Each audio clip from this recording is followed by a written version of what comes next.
I'd like to welcome you all to another edition of In the Bleachers. As we tape this, it's the 18th of September, and today's show is called The Return of Gronk. I'd like to touch base on that a little, but first let's introduce the coach, Coach Wallace. Merrimack. Who's getting ready for Merrimack Rocks in a Merrimack couple Rocks, weeks. man. I'm getting pumped. Ready to rock out. Absolutely. Looking good. Absolutely, thank you. And Rich Flerra, straight from ESPN New Hampshire, who is actually the host of the main sponsor. Primary sponsor of Merrimack Rocks. Any way we can contribute. We appreciate it, gentlemen. Well, guys, first, before we get rolling, I want to talk about the title, because we're not vanilla. We're not fence sitters over here. As we speak on the 18th, maybe Gronk will play, maybe he won't, maybe he will.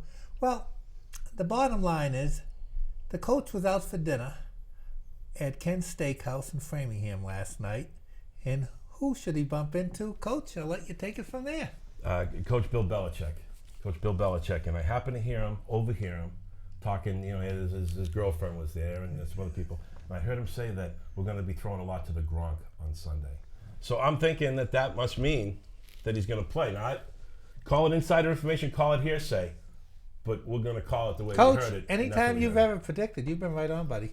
I don't know about that, but I think we'll see him. I think based upon what we overheard, I think you might see Gronk. Bottom line, who else was he talking about if he wasn't talking about Gronkowski? What, did he trade for his brother?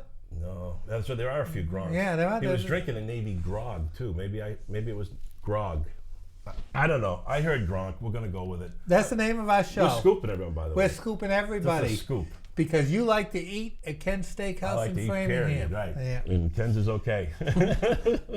Okay. Now that we got that out of the way, and remember, no one else there isn't one other news organization except us that's going on the record as guaranteeing it. Now we're a news organization. Fantastic. We became a news organization the day that he got passes. Absolutely. We got some credibility here. Absolutely. Yeah. The day he got past his press passes, we became a news organization. All right, guys. We're 2-0. Hasn't been pretty, but that's all right. You don't lose points for being ugly. Rich, let's talk a little bit about last week. Well, like the Hall of Fame coach Bill Parcells says, you are what your record says you are. And we're 2-0, albeit ugly like you said. There's obviously a lot of things that we need to fix. There's obviously some decent things. The one alarming thing to me is the running game. I thought that was going to be a strong suit. I thought we would have definitely emphasized that last week, and we just couldn't get anything going. I think that the Jets' defensive front is better than people think. I think they built themselves a nice young front with Sheldon Richardson, Muhammad Wilkerson, and their best player, Quentin Coples, isn't even playing yet. But with that said, it's alarming to me that we can't get anything established on the ground. Okay, Coach? Yeah, no, it was disappointing to say the least. 2-0 in the division, I'll take it gladly, but man, well, again, divisional matchups. You saw a couple play out in week 2. I mean, who knew that Tennessee and Houston would just become would go that close? I thought Houston would have smoked them, and it seems like the divisional games just stay close for whatever reason, especially early in the year. I don't think there's a lot of separation and conditioning. They all seem to do pretty well, and hopefully that's where we eke a couple of wins on, is based upon the great condition we're in. And maybe the depth, and we see these receivers over time, they stick with them and they become an offensive threat. They certainly weren't in the first 2 weeks. No. The bottom line is, to me, it comes down to a few words. Is they are an out-of-sync team right now, and they have so much talent. Sometimes you can have enough talent that you can beat the tomato cans like the Jets. And make no mistake, the Jets aren't contenders. They're a 6-10 team. They should be 0-2 instead of 1-1. But they had so much talent, but they were a team that didn't know if they were coming or going. But I have faith in Bill. We trust. Okay, guys, we're going to come back to the Patriots a little bit later, but let's start off with, as far as teams in the NFL, you guys want to give me your biggest positive surprise for teams? Well, I'm going to go with the Kansas City Chiefs. I picked them at the end of the season to go to make a wild card, so I guess from that perspective, it's not that big of a surprise to me, but 2-0. Look, Andy Reid has them clicking on all cylinders. And here's a stat that's kind of shocking to me when I saw it. Alex Smith is the second highest winning percentage quarterback since 2010, ahead of Tom Brady, only behind Peyton Manning. Alex Smith is number 2. I would never have. Yeah. I would have lost a lot of money on that if I had the wager. When he was at, they tossed him over with a winning record. So. Mm-hmm. So I would have to say the Chiefs. Their defense is very, very good. So I'm pretty surprised with the Chiefs. Coach? Yeah, great call on KC. If not KC, I'd say Philly. I mean, who saw Philly coming out of the block with anything? You know, they're not. Were they 1-1? They're 1-1, yeah. But you know, I still think just the fact that they blew out their first game, and really they were lucky to. I think come up with an offensive plan that just let Vic really be Vic, and the pace of it. You know, even when they really should have killed clock, he was still committing to that offensive scheme. So it shows me he's in it for the long haul, and I love seeing a college coach come into the NFL and completely change the way people are game planning. I don't think a coach has done that in a long time. I can't even think of a college coach who's going to change the way. I mean, everyone's talking about that. Kind of reinvent the wheel. So Eagles, Ducks, kind of speed and proficiency of the game. So, what do you think is the surprise team so far? This hurts me to say, Yep. Coach, if you make me get off the TV show and banish me after saying this, I would be okay with it. And please don't tell the Murphy brothers. Don't tell the Murphy brothers I said this. The fact of the matter is, even though I expected the Broncos to be good, they're reminding me of the 2007 Patriots. I mean, I just think the first two games, they have just been powerhouses. And they look like steamrollers. That's all I knew they'd be good. So as a surprise that you're saying they're better than I thought they would be. Okay. Better than I thought they'd be. They did just lose their All-Pro left tackle though, so they got to find someone new to Let's protect hope. Manning's blind side. Too. And one other surprise team. This kills me to say. I know this is going to hurt you near and dear, but the Finns. Fish. Yeah, the Fish are. Oh yeah. I mean, 2-0, but not just 2-0. 2-0 on the road. They haven't even had a home game yet. They went into Indy, won that game, and then destroyed the Browns week 1. The Finns, I think the Finns are for real. Well, Vegas certainly thinks that, giving up 3.5, I think, having pretty hot Atlanta team come into town. So we'll talk about that a little bit. All I know of that, supposedly there's a major issue going on with the HGH, and from what I understand, in the next couple of days, there could be half the team could be gone from the Dolphins. So. Another scoop. Sure. We'll see how that goes. Overheard that probably. Well, during my own drug testing. Oh, okay. Bumped into him, did you? Yeah. Shula's put it in his steaks at his steakhouse, and all the players go and eat it. Now my wife, we're going to Disney in Orlando. My wife made reservations for Shula's Steakhouse. Oh, man. Yeah, I'm going to take care of it. Don't mention my name in that place. I'm not invited back. I have a couple of signs from that place. I didn't like anyway, it's another story. Have you ever gone anywhere where you don't come out with a free souvenir? Coach, I mean, Dave, I don't try to be a bad person. Your mother loves you. She does. She tells that's me rock that and every roll, time I right? talk to her. It's just all about rock and roll, people. There you go. All right. Go with Now we had that one we didn't enjoy doing. But let's do one we enjoy doing. The biggest negative surprise. Coach? Yeah, I think it has to be Jacksonville, right? I mean, they are just so pitiful. And for them to be so bad after week 2, to have these rallies breaking out that they want Tebow to come in and save them, I think that's a pretty pathetic sign. And I'd have to say it's the Jacksonville Jaguars. Well, I'm going to go with the Giants. Giants are 0-2. They haven't 0-2. looked good in the first 2 games. A lot of turnovers by Eli. And if they don't get this one in Carolina, next week they have a really tough road test. So they could be 0-4 if they don't steal this one on the road. In Carolina. From your lips to God's ears. Yeah, wouldn't that be something? So I think the Giants are a pretty big surprise. I mean, Jacksonville's bad, but I think we expected them to be kind of bad. Not this bad, but I didn't see the Giants being this bad. A follow-up question, if I might. I mean, your show, I don't want to, Well, no, I'm just waiting to give my disappointment, but if you want to hop in, you go. No. If they go 0-4, do we still worry about them beating us in the Super Bowl? I'm worried about them till they get eliminated. So. All right, I'm sorry. Because they usually traditionally start slow anyway. Right. So. I agree. Well, until they're mathematically available, they have to be looked at. I'm surprised neither one of you two mentioned this, although you both had your own good picks. I think the Redskins. Same division. Yeah, I know he was injured and all that, but still, now you're hearing, everyone always wants to find a reason. There's no such thing as just being you're lousy. No. Now it's the brace. It's the brace. It was too Shanahan. much. I mean, it's a lot. I mean, Shanahan has his fair share, I think, in that, by the way. But yeah, but the bottom line is, I think them. But again, there seems to be plenty of underachievers, and what's nice? I can't say the Jets. Because I expect them to be bad, and they are bad. I'm not giving them any credit for that fluke victory. The Steelers are another team. They've never been 0-2 under head coach Mike Tomlin, ever. And now they're 0-2, staring 0-3 in the face, because now they play the Bears. The Bears next week. And they, all kidding aside with them, they've had other years where they didn't start great, Not 0-2, but they didn't start great. But you knew they were the real Steelers. I'm not sure. Yeah, they don't are. look. They don't look good. No. They look befuddled. They look lost. They look frustrated. Yep. They do not look good. Okay, guys. As overall, we tend to be homers. Yes, I said homers. Okay. Okay. Fair enough. But I think if we're going to be credible journalists, Again, keyword being if. I think we got to touch base on Brady looking like a whiny 12-year-old during part of that game last Thursday. It seems like he's been talked to or he's taking care of it, and now he's saying the right things. But come on. Don't forget, that's what him and Bill O'Brien had the big words about a few years ago when he was going after a rookie wide receiver, and come to find out, it was Brady that went left instead of right. So all I'm saying is, Tom, we need your leadership, man. We know you're the best. You just can't be out there showing your guys up, and that's what you're doing. You reminded me of John Lackey. I'm thinking it's a one-time deal. I think he got it out of his system. But Coach? Yeah, it was very I'm mixed emotions on this, because seeing him pissed off behind the podium after a win, I had no problem with that part of it. Now the emotion on the sideline and stuff, and I guess him I'm not talking about being the antics approachable. during the game. Yeah, to the wide receivers like walking right by them and not talking to them, whatever. I don't know. They get paid a lot of money for that stuff, and it's hard for me to feel bad for the wide receivers. But also, it might be a little tough love on Brady, because the next day he was all apologetic. I'm willing to give him a mulligan, but I'm just saying I'm not going to avoid it. It was there for the world to see. So you can either say he's the most competitive guy in the world and take him for all he's worth, or say that that's a flaw.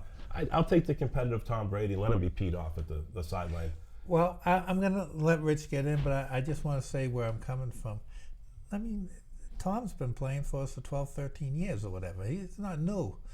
What I'm saying is he's a competitor, but he's also been good with the young players. I'm saying this is not something we really have seen much. No, and it also might be the new Tom Brady's leadership, knowing that he's on the back nine of his career and that these kids need a little bit more of a stick than a carrot. And maybe that's him trying to evolve as an athlete. Who knows? But, could be. I don't know. What do you think? Well, I'll say a couple things. One, it kind of falls in line with what I was saying last week when I kind of went off on my tangent about the organization doing You're not going to do that him a again, disservice. are you? I'm not, again. but it's just a funny coincidence that the day after I said that, all of this comes out, and now everyone else is kind of echoing those sentiments. I think the frustration stems from maybe him hitting his boiling point. Look, he took a pay cut in the offseason, and this isn't the first time that he's taken a pay cut. Just for the record, and they shunned him. On the record, he really didn't take a pay cut. According to his paychecks, he did. Well, I'm just saying, as far as guaranteed money, he ended up taking more guaranteed money. But he made it more team friendly. Yes, exactly. Yeah, he did, but he made it more team friendly. And Which how he does the didn't need team to do. repay him? By giving him these rookies in the back end of his career. Now, I think that he knows he was wrong. He admitted right after in the press conference that he needs to handle himself, keep himself more in check. I would have liked him maybe after the Tompkins airing out, when he almost caught it, maybe pat him on the back and say, nice try, kid. We'll get it next time. You ran the right route. Yep. We just need to get it a little bit better. Dobson is inexcusable. You need to get in that kid's face, because he's not even looking for the football going over the middle. He's dropping passes I that are in his agree. hands. There's some issues there. He needs to kind of do it on a personnel by basis type thing. Yeah. Give Tompkins a pat on the back, but you might need to get in Dobson's face. But like I said, I think that kind of stems from maybe just a boiling point. He saw all these guys' departure, all of this go on in the offseason. He didn't say a peep about anything, because he never does. Yep. And maybe this was just his boiling point. Yeah, he is human. And it's happened before. Tom's competitive. You alluded to Bill O'Brien and what he did with him. Yeah. So, look, I'm going to take Tom, as you said, maybe a mulligan. I think he can handle it a little bit better, but I don't think that he's wrong, because I think he's frustrated by the fact that he's out there with these rookies and he's watching guys like Peyton Manning play with superstars all around His him, old toys, and he has nothing to work with. That's a good And point. just to give you my final take on it, I had no issue with it either, because I think every once in a while we do. Believe it or not, I've lost my temper a couple of times over the years. When? Long ago, I don't remember. Long Since the ago. lobotomy, I don't have it. But if you do it every week, it's no good. But maybe that is what they needed. And that's why I wanted to touch. I just didn't want to ignore it. No, it was definitely a big thing as far as team chemistry goes. And hey, let's hope that he's never had that much youth to have to deal with. Yeah. Look at all the talented, but youth. You're It's right. always No, because got- And he You know, shouldn't have to be dealing with it. And to your point, you were way ahead of this last week. Absolutely. Are we This is gonna what hear it this fell for into this 16 week, weeks? No, but Okay. I think that it's fair to say that I think that they kind of did him a disservice. He's not at a point where he wants to be babysitting kids. He wants to be, and it's got to make him so frustrated watching Denver and Peyton do what every quarterback has so many weapons around him, and he has literally nothing. Yeah. And no running game at the moment. Yeah, I know. You well said. And I got to say, though, I never ever thought I would hear Tom Brady compared to John Lackey. I like that one. It's unique. Yeah. It is unique. I mean, it's what he reminded me of during that one game, that one No, I know. moment in time. It's a good example. I just thought of it. Like Tom, I like it. Yeah. Okay, you know how today's day and age where everyone's trying to beat each other with the media, and there's 4,000 TV stations and everyone has a web program, and some jokers even have cable TV shows? Yeah, local access. Yeah, there's nothing better than prejudging. Right. So the question I have for you gentlemen, and I'd like very quick answers so we can get into Rich's segment and then go into your segment. Sure. Is it too soon to call Amendola a bust? Yeah. I'll start it off. Yeah, why don't you start off? Quick answers, right? Yeah, it's not too soon.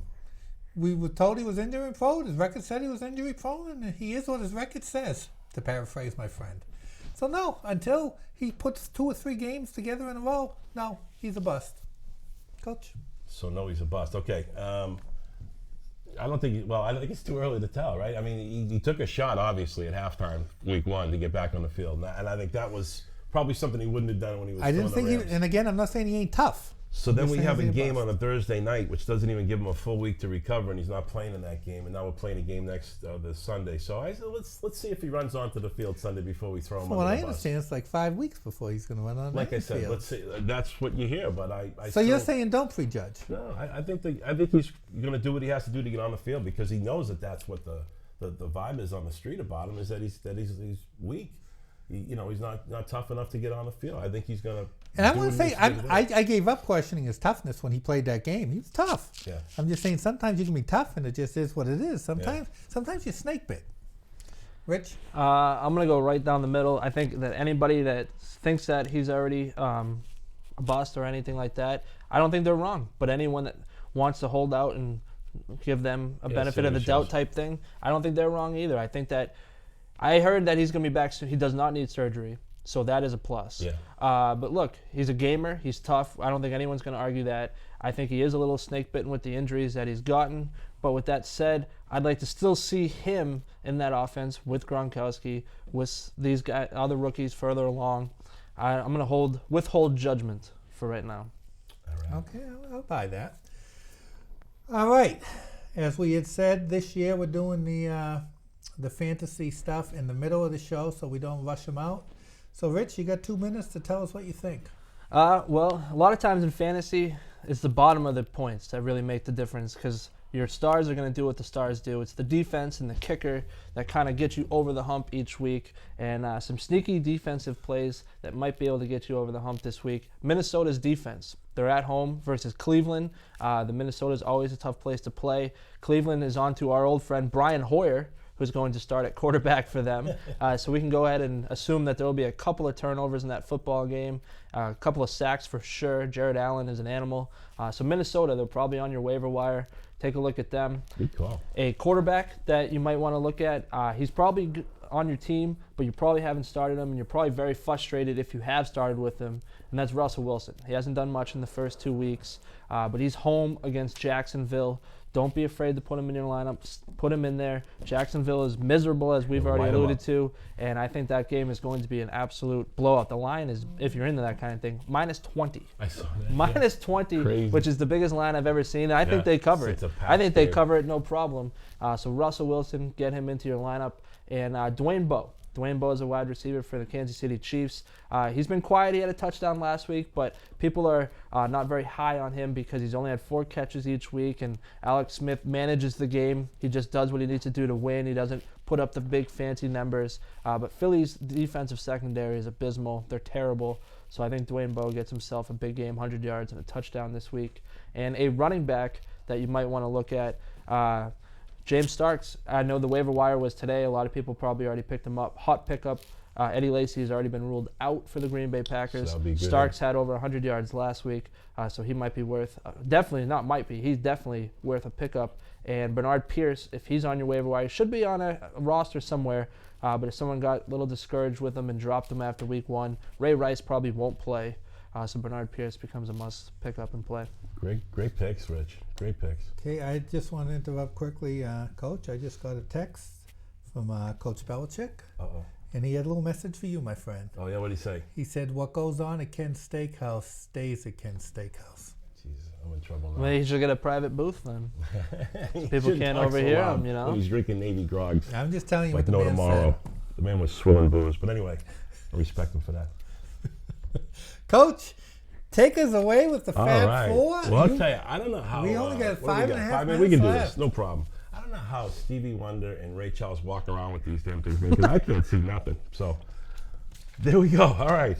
So Fab Four this week, fellas. Let's start with Green Bay at Cincinnati. Cincinnati getting 2 at home. And Dave, let's start with you. Green Bay coming off a strong win. Oh, Green Bay to me. It's not 2 points. 2 points. That's all I got to cover. Green Bay. Dave likes Green Bay. I think that's, I can echo that. Green Bay, they looked dynamite last week. Aaron Rodgers is the man. I think they He do is. This could be his Tom Brady year. Yeah. I mean, I know he already had one, but he could be his second one. Mm-hmm. Yeah, I love Cincinnati in this game, guys.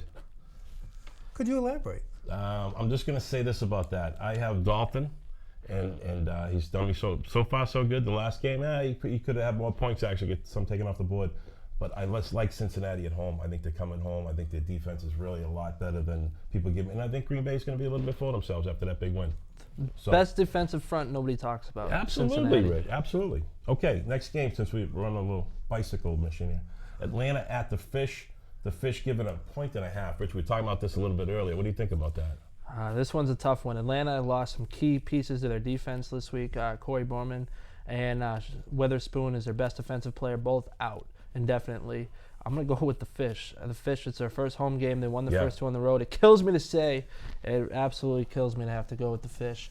But I think Tannehill's looked better than I thought. He looks further along. And their defense. I love Cameron Wake. I love what he can do. He's an absolute force on the defensive front.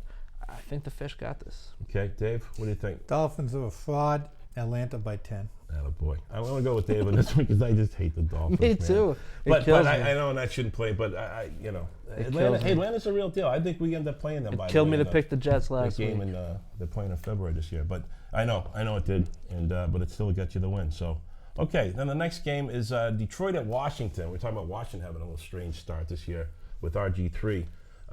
In Detroit, again, the enigma that is Detroit, and Donna and Sue still racking up record fines, man. What, they fine him $100,000 for the stomp, and then another stomp or he kick that he did? He probably still hasn't gotten the message. No, he's an idiot. Again, Washington at home, it's a 1.5 either way. It's a field goal game. I'm going to go with the Skins at home. Washington by 10. Dave likes it's all going to come together. Everybody by 10. It's going to come. No, these two. It's what it is. You're going to see RG3 is going to break out. And this is the game. They're at home in Washington, right? Yep. Yeah, RFK. Yeah, big win. Yeah, I think this one's an absolute shootout. Take the over for sure. I'm going to make 2 predictions. 1, I think Washington covers. 2, Jim Schwartz will not make it through the season. Oh, the head coach of Detroit. Yeah.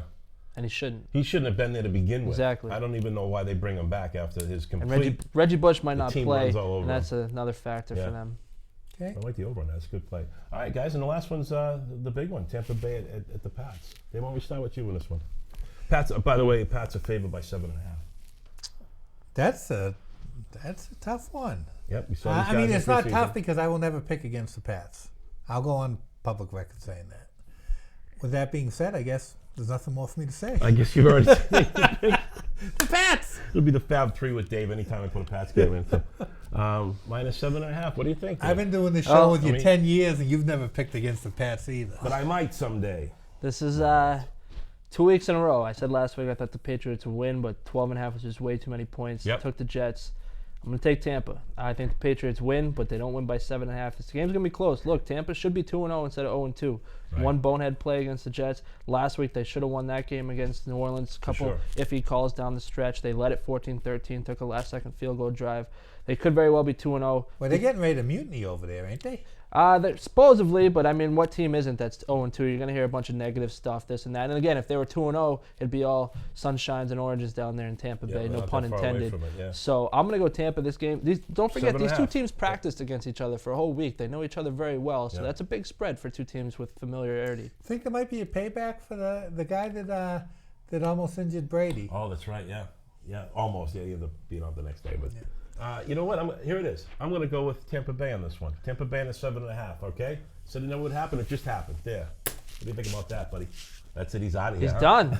He's done. He's Final straw. Final straw. Final straw. It took 6 years. I never walked out of a town council meeting, and I'll be done. I'm walking out of my own show. Yeah. All right. And the other scary thing with this matchup, real quickly, is Darrelle Revis is going to shut down half the field. I mean, these receivers and Brady aren't even on the same page, let alone when you can't use half the field. Goldson is a headhunter out there. He will play. He had his suspension overturned, so he will play. Yeah, the other one won't. And Tampa's better than people think. Yep. Okay. Yeah, I call for a close game. I still like the Pats winning. Yeah, me 23-20 Pats. Close game. I'll take that. Okay, and I got 27 seconds left. Go, man. Merrimack Okay, Locks. Merrimack Locks, September 28th at Watson Park. The head musical act will be The Shots. The Shots. Taking them and giving with them. Bob Wallace as the bassist. And we'll be honoring Corporal Tim Gibson, who gave the ultimate sacrifice for his country and the people of Merrimack. We'll also be honoring Arthur Pete Gagnon, who spent basically 40 years planning this town to where it's a vibrant community. And we'll have fireworks, and let's not forget the Clydesdales will be there at 4 o'clock. The full train of Clydesdales. First time in, 40 years? Yep. And we're going to go with 40 this week. We'll go with 40. 40 years. Be there, everybody. Next Saturday, the 28th. 28th. Go Merrimack Pats. Rocks. See you next week.